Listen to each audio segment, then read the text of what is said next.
C'est aujourd'hui officiellement donc l'épiphanie, qui veut dire apparition brillante. Les orthodoxes, eux, parlent de théophanie, qui veut dire apparition divine. Et donc on appelle ça traditionnellement l'histoire des rois mages, mais on va voir ensemble qu'il y a beaucoup de mauvaise compréhension et on est très loin du texte biblique. Je ne sais pas si vous avez fait attention, mais depuis le début de cette rencontre, on a chanté et lu des textes qui nous invitent à adorer, glorifier, reconnaître la royauté de Jésus. Et naturellement, ça nous prépare donc au partage de ce matin avec ce fil conducteur que je veux aussi pour cette année, mieux connaître Jésus et par voie de conséquence, mieux connaître Dieu. On a débuté ce culte avec ce texte extraordinaire de la lettre aux Hébreux qui nous dit que le Fils est le rayonnement de la gloire de Dieu, l'expression parfaite de son être. Je ne sais pas si on réalise ce que ça veut dire. Dans son humilité, Jésus qui se définit lui-même comme doux et humble de cœur, il rayonne la gloire de Dieu. Il exprime qui est Dieu et comment Dieu veut se révéler aux hommes. Dieu aurait pu choisir de s'imposer, mais il a choisi de se laisser trouver par ceux qui vont faire aussi la démarche de venir jusqu'à lui. On vient de chanter « Te connaître Jésus ».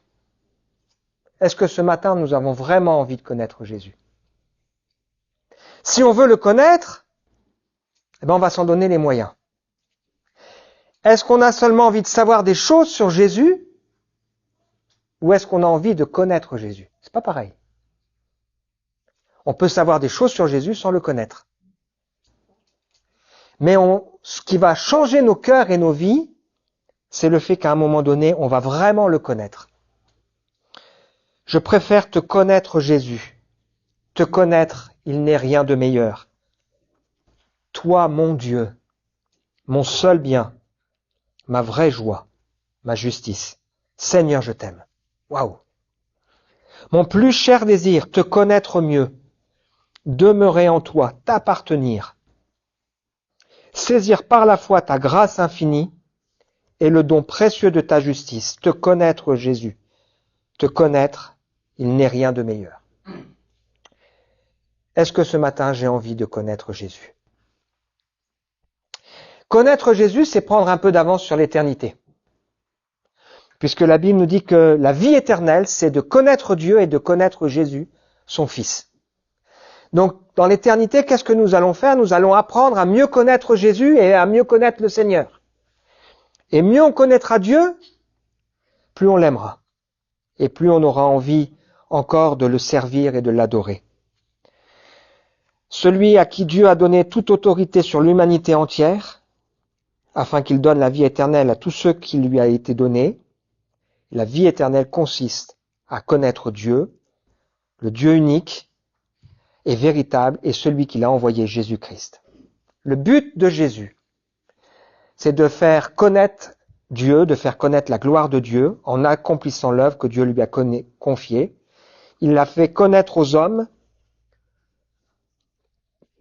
s'est fait connaître aux hommes, il a révélé la personne de Dieu, il a révélé le salut de Dieu, il a révélé la justice de Dieu, il a révélé la patience de Dieu, il a révélé l'amour de Dieu, il a révélé la bonté de Dieu. Te connaître Jésus. Parfois, il y a des gens qui n'ont pas envie que Dieu se révèle trop à eux. Ils n'ont pas envie que Dieu prenne trop de place. Ils veulent bien avoir des renseignements, ils veulent bien savoir des choses, mais ils veulent surtout pas que ça bouscule leur vie ou leur projet.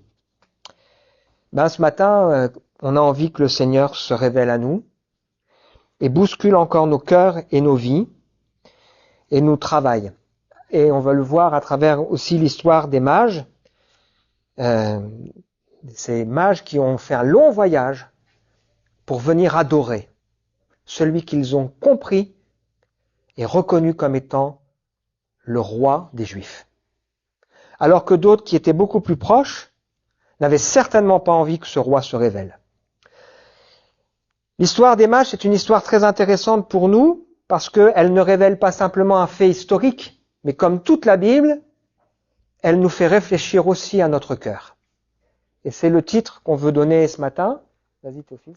L'histoire des mages révèle aussi notre cœur avec ce verset. La sagesse de Dieu est reconnue comme telle par ceux qui la reçoivent. Verset intéressant. La sagesse de Dieu est reconnue comme telle par ceux qui la reçoivent. Ce verset, c'est intéressant parce que il colle bien avec notre récente histoire, notamment les baptêmes qu'on a eus le 14 décembre dernier.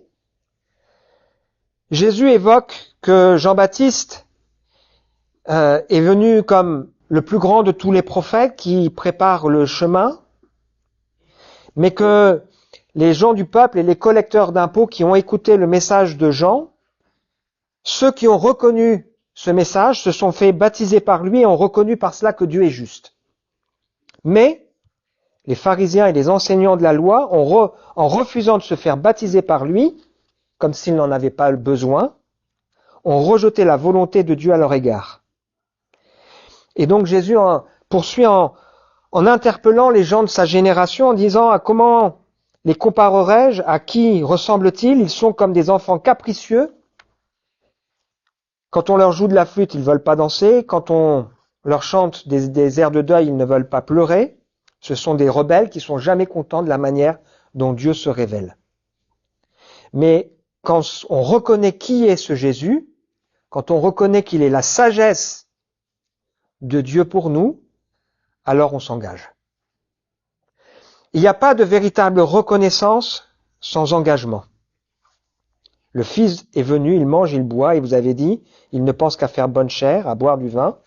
C'est l'ami des collecteurs d'impôts et des pécheurs notoires. Cependant, la sagesse de Dieu est reconnue comme telle par ceux qui la reçoivent. Est-ce que nous avons reconnu, est-ce que nous reconnaissons que Dieu est sage? Les pensées de Dieu ne sont pas nos pensées, ses voies ne sont pas nos voies. Est-ce que ce matin, nous reconnaissons la sagesse de Dieu? Et la suite de ce récit, c'est quoi? C'est Jésus qui va manger chez Simon le pharisien, et il y a une femme, pécheresse, qui renverse un parfum sur les pieds de Jésus, qui pleure, qui mouille, qui essuie les pieds de Jésus avec ses larmes. Et Jésus enseigne le pardon immense que cette femme a compris, et c'est pour ça qu'elle l'aime. Le texte que nous avons aussi lu tout à l'heure. La sagesse de Dieu s'est révélée dans le pardon qu'il accorde. Connaître Jésus, ça passe aussi par se connaître nous-mêmes, et c'est le propre de la Bible, elle nous révèle en même temps Dieu comme elle se révèle, elle nous révèle aussi nos cœurs. Alors on veut plonger ce matin dans le récit des mages et corriger quelques erreurs populaires. Les mages ne sont pas venus dans la crèche, on va le voir ensemble. Mais ils n'ont pas trouvé une famille avec un bébé dans une mangeoire, mais ils ont été trouver une famille qui était dans une maison avec un petit enfant qui avait probablement entre 1 et 2 ans. Il y a cette chanson populaire comme des rois mages en Galilée suivaient l'étoile du berger. C'est une belle chanson, mais tout est faux. Ils n'étaient pas rois, l'histoire ne se passe pas en Galilée, et l'étoile qu'ils suivaient n'est pas l'étoile du berger, puisque l'étoile du berger, c'est une planète qui est la planète Vénus. Mais c'est une apparition miraculeuse qui avait même lieu la journée. Et donc on voit que cette histoire, elle a été beaucoup transformée malheureusement pour en faire une histoire pour enfants, un conte pour enfants, et elle nous éloigne terriblement de la réalité de ce qu'est le récit biblique. Pendant des années, l'épiphanie, donc la révélation du Seigneur, regroupait plusieurs événements. La naissance de Jésus, l'histoire des mages. Certains y ajoutaient aussi le baptême de Jésus et les noces de Cana. En fait, c'était ces événements qui manifestent que Jésus est quelqu'un de particulier. À son baptême, par exemple, il y a eu la voix de Dieu qui se fait entendre. Aux noces de Cana, il y a eu ce miracle. Et donc, pendant longtemps, on a regroupé tous ces événements ensemble. Au IIIe siècle, Origène a décrété que les mages étaient 3. Mais c'est pas ce que la Bible nous dit. Et Tertullien évoque l'idée qu'ils sont des rois. Mais c'est au Moyen-Âge que des théologiens vont associer ces 3 rois mages aux 3 continents connus de l'époque, l'Europe, l'Asie et l'Afrique. Pourtant, on va voir ensemble que c'est pas du tout l'histoire. Au IVe siècle, on sépare la nativité de l'épiphanie, c'est-à-dire on sépare la naissance de Jésus de cette apparition de cette étoile, et puis des mages qui vont donc adorer celui qui est né. Et on décide que Noël sera placé le 25 décembre, pour faire correspondre ça avec le solstice d'hiver, c'est-à-dire la journée la plus courte de l'année. On fait coller Noël avec le solstice d'hiver, 25 décembre, et on décide symboliquement que l'épiphanie, ça va apparaître 12 jours plus tard, qui correspondent à un jour par mois dans l'année. Et donc on place l'épiphanie le 6 janvier. Et les orthodoxes, eux, conservent le 6 janvier comme le jour de Noël, et donc pour eux, l'épiphanie, encore aujourd'hui, c'est le 19 janvier, soit 12 jours plus tard. Ce n'est qu'au 6e ou au 8e siècle qu'on leur donne des noms. Melchior, qui veut dire roi de Perse, Gaspard, celui qui vient voir, Balthazar, le prince de Babylone. Et c'est au 15e siècle que pour la première fois, on représente l'un de ces rois mages en personnage de couleur. Donc dans la tradition, on montre Marie, Joseph, un bébé, des animaux, des bergers, des mages dans une crèche, sauf que, évidemment, ça n'a rien à voir avec la réalité du récit biblique. Et cette étoile n'est pas une planète qui serait visible seulement la nuit, mais c'est bien une apparition miraculeuse qui a conduit des hommes de loin pour venir adorer le Seigneur, qui est aussi l'étoile du matin. Qui sont les mages? Alors on est en train, à l'étude biblique, de regarder le livre de Daniel, et le livre de Daniel nous donne une bonne image de ce que sont les mages. C'était au 7e siècle avant Jésus-Christ, ils apparaissent chez les Mèdes, ils forment un groupe de sages, des savants, des scientifiques, des érudits, des gens qui observent les étoiles. Certains exercent la magie, mais pas tous, et ils sont connus pour être auprès des rois. Et en fait, on utilise ces gens pour leur grande connaissance et leur savoir, leur sagesse, pour conseiller les rois. C'est aussi eux qui intronisent les rois, et donc ça veut dire qu'en venant voir Jésus, ces mages intronisent aussi celui qui est le roi des rois. La plupart sont monothéistes, et ils considèrent que Dieu se révèle dans les éléments naturels. Et il est probable que Daniel a instruit les personnes de son entourage à Babylone concernant l'histoire biblique de la révélation d'un Messie. Et que quelques siècles plus tard, eh bien, ces gens croyaient, comme le monde de l'époque, qu'effectivement un jour un Messie, un roi allait venir. Et voilà pourquoi ils ont fait un long voyage pour venir adorer celui qui vient de naître. On lit ensemble l'histoire des mages. Donc dans l'évangile de Matthieu, chapitre 2, Jésus était né à Bethléem en Judée sous le règne du roi Hérode. Or, des mages venant de l'Orient arrivèrent à Jérusalem. Ils demandaient « Où est le roi des Juifs qui vient de naître ? Nous avons vu se lever son étoile et nous sommes venus lui rendre hommage. » Quand le roi Hérode apprit la nouvelle, il en fut profondément troublé et tout Jérusalem avec lui. Il convoqua tous les chefs des prêtres, les spécialistes de la loi que comptait son peuple, et il leur demanda où devait naître le Messie. À Bethléem en Judée, lui répondirent-ils. Car voici ce que le prophète a écrit, et toi, Bethléem, village de Judée, tu n'es certes pas le plus insignifiant des chefs-lieux de Juda, car c'est de toi que sortira le chef, qui comme un berger conduira Israël, mon peuple.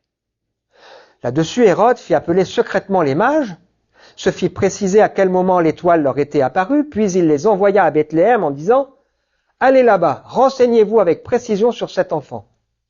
Puis quand vous l'aurez trouvé, venez me le faire savoir pour que j'aille moi aussi lui rendre hommage. » Quand le roi leur eut donné ces instructions, les mages se mirent en route. Voici l'étoile qu'ils avaient vue se lever les précéder.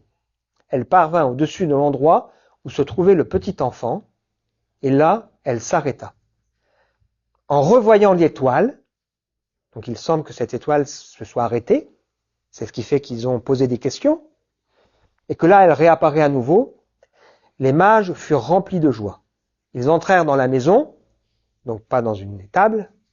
Ils virent l'enfant, pas un bébé, avec Marie sa mère, et tombant à genoux, ils lui rendirent hommage, puis ils ouvrirent leur coffret et lui offrirent en cadeau de l'or, de l'encens et de la myrrhe. Une histoire qui veut aussi révéler nos cœurs. Les mages révèlent une chose intéressante. Ils ont une connaissance partielle de ce qui est en train de se passer.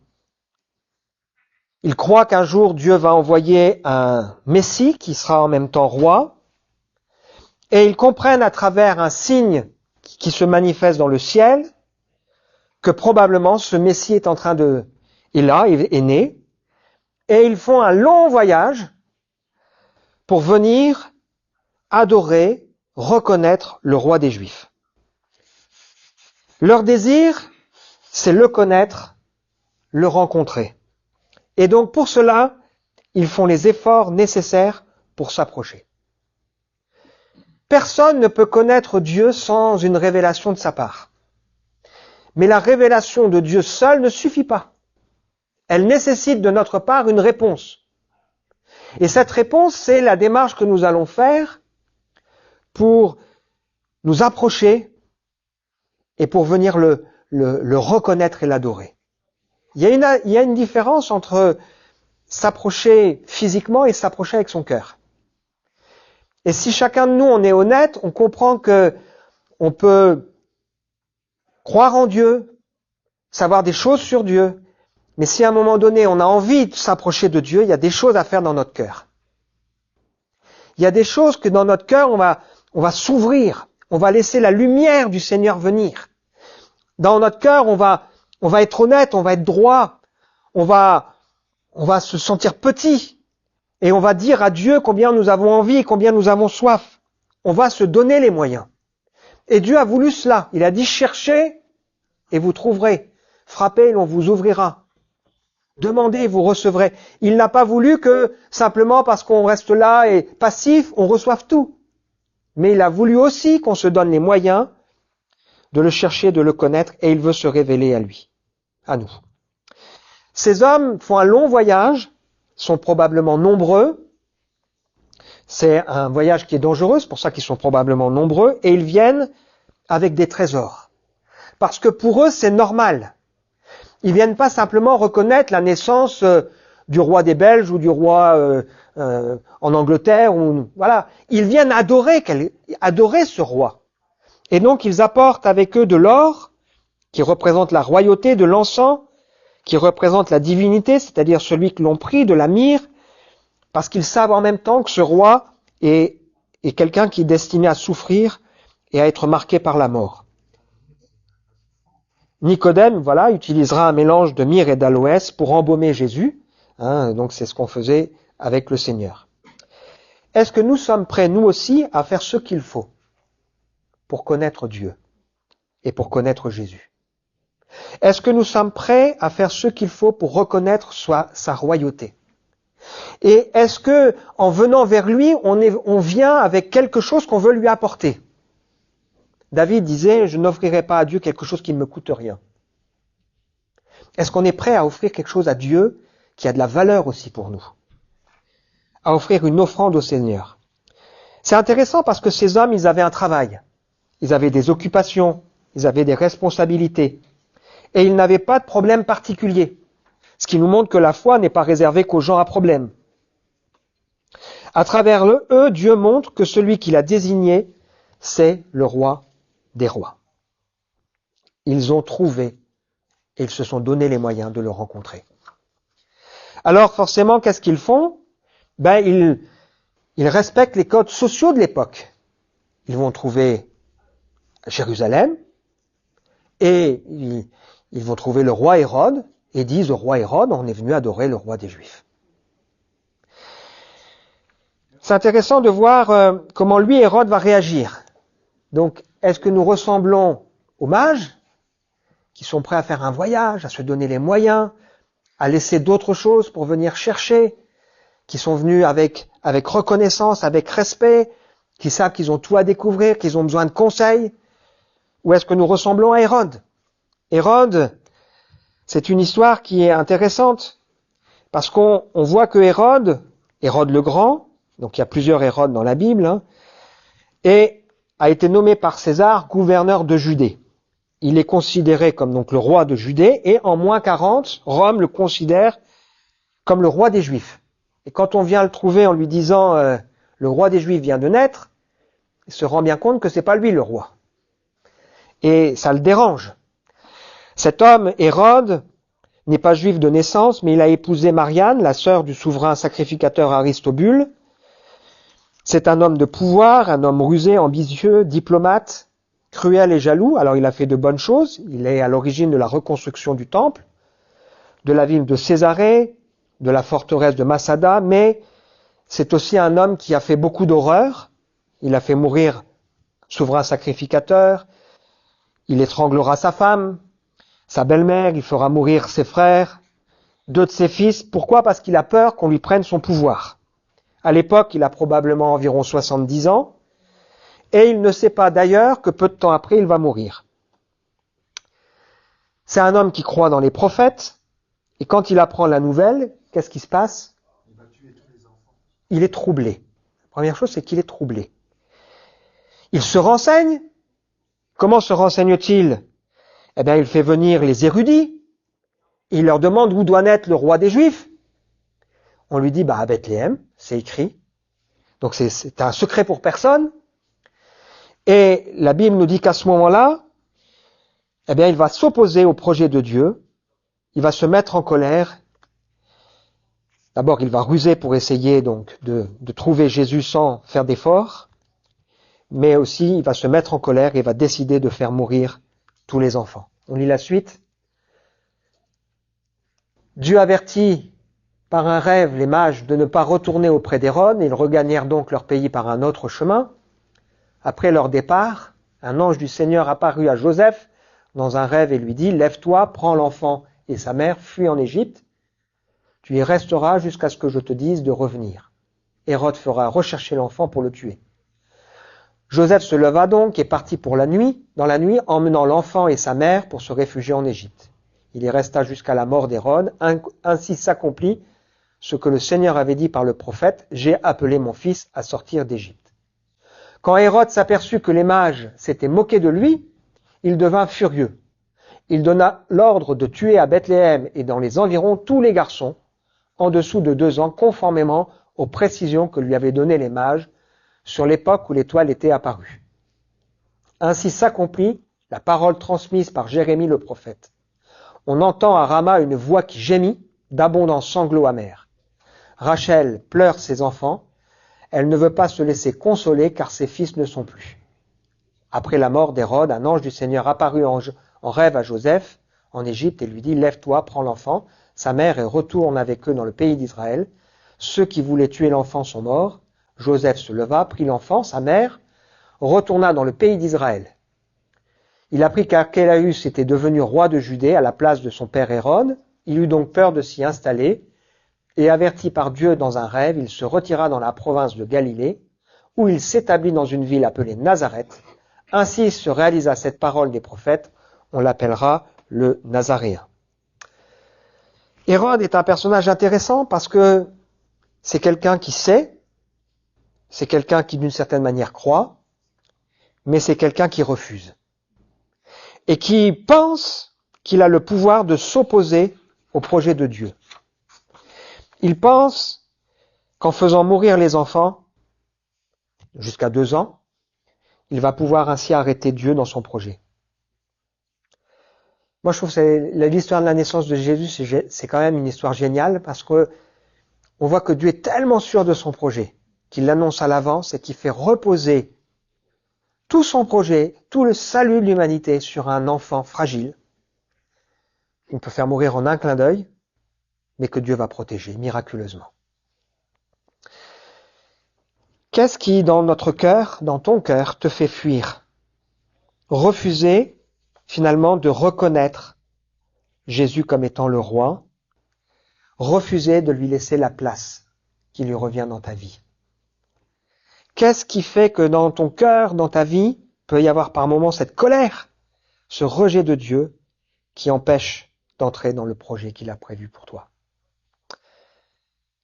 Hérode, un personnage intéressant. C'est marquant de voir qu'il y a des gens qui ont de la haine pour Dieu. On pourrait se dire, mais s'ils y croient pas, c'est pas grave.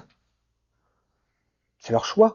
Mais souvent, ça se transforme en haine farouche, en haine terrible. Je lisais récemment que en Chine, où il y a, semble-t-il, de nombreuses personnes qui se convertissent, ça devient probablement dans les années à venir un pays qui sera dans les plus christianisés, l'empereur s'oppose à la transmission de la foi aux enfants. Il interdit d'emmener les enfants à l'église. Il interdit de baptiser les enfants pour les catholiques. Parce qu'il veut absolument pas que les gens puissent découvrir la foi. Il y a en plus le culte de la personnalité. Troisième type de personnages qui nous font réfléchir, les religieux. Quand le roi Hérode les interroge, ils n'ont pas de mal à dire d'où doit naître le Messie. Ils ont la connaissance. Mais cette connaissance, elle est purement intellectuelle. Ces hommes auraient dû se dire, nous on va aller à Bethléem, on va aller voir, on va aller le trouver. Mais ils vont rester là où ils sont. Et ça, c'est un piège qui nous guette, nous aussi, avec une certaine connaissance. On peut, à un moment donné, dans nos cœurs, dans nos vies, être même des références pour notre entourage. Quand on a une question sur Dieu, on va trouver un tel parce qu'on sait qu'il connaît un peu, qu'il a lu la Bible. Et il aura les réponses. Mais c'est pas parce qu'on a les réponses qu'on est proche du Seigneur. C'est pas parce qu'on a les réponses, c'est pas parce qu'on sait, c'est pas parce qu'on sait où trouver, c'est pas parce que on croit que ces choses sont vraies qu'on s'approche de Dieu. Et on se rend bien compte qu'il y a une différence entre savoir et véritablement expérimenter. Il manque à ces hommes une soif de le voir et de le rencontrer. Ils ne comprennent même pas que Jésus est venu pour les sauver eux. Finalement, comme on l'a lu tout à l'heure, la sagesse de Dieu n'a pas été reconnue par eux. Elle est reconnue comme telle par ceux qui la reçoivent. Mais elle implique à un moment donné un engagement de notre cœur. Est-ce que nous-mêmes, nous avons envie véritablement de nous approcher du Seigneur? Ou est-ce qu'on va se contenter de rester à, je crois qu'il y a 40 kilomètres entre les deux villes? On n'est pas loin, mais on n'est pas proche. Et on se rend bien compte que si on veut s'approcher, il y a des démarches à faire, il y a des choses qu'il faut ouvrir, il y a des choses qu'il faut aussi lâcher. La foi, ce n'est pas des choses à savoir, ce sont des choses à vivre. C'est une personne à rechercher, c'est une personne à rencontrer, c'est une personne devant qui se prosterner, c'est une personne qu'il nous faut adorer.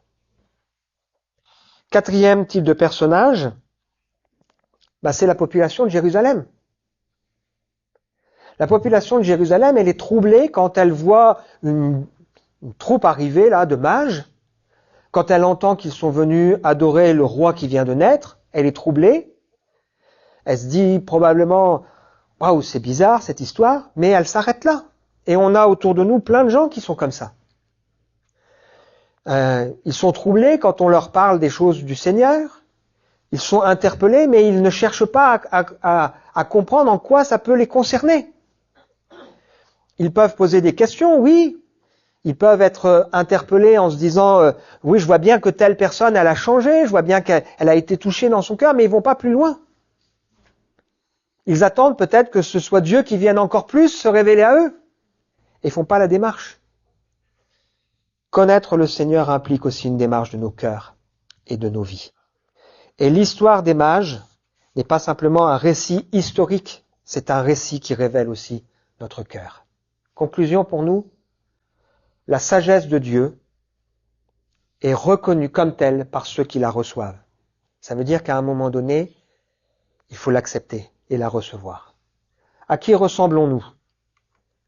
Est-ce que nous ressemblons aux mages qui vont lâcher des occupations, des priorités pour essayer de comprendre, de savoir qui est ce Jésus, qui vont venir avec des cadeaux, avec le désir de se prosterner devant lui, qui vont venir pour l'adorer, le chercher, et à qui finalement le Seigneur se révèle. Est-ce que nous ressemblons à Hérode, quelqu'un qui croit mais qui veut surtout pas que ça change sa vie?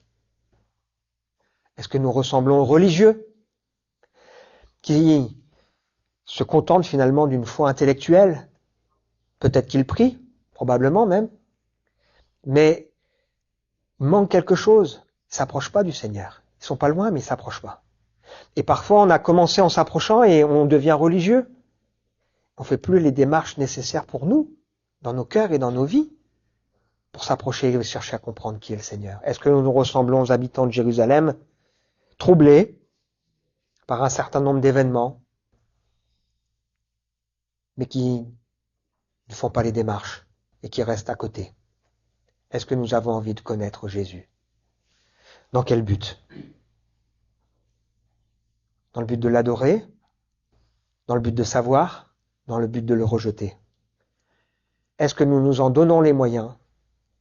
Et ce texte d'Osée qui nous dit « Connaissons, cherchons à connaître l'Éternel. Sa venue est aussi certaine que celle de l'aurore. Il viendra pour nous comme la pluie du printemps qui arrose la terre. » Est-ce que j'ai envie de le connaître? Et si j'en ai envie, il faut que je fasse ce qu'il faut pour. C'est pas seulement lire la Bible. C'est pas seulement venir à l'église. Mais on se rend bien compte que si on veut ça, ça veut dire que je vais ouvrir mon cœur. Je vais m'approcher. Je vais dire à Dieu peut-être ce qui m'empêche, ce qui me freine, mes peurs. Je vais lâcher prise. Je vais laisser la lumière venir, éclairer ma vie.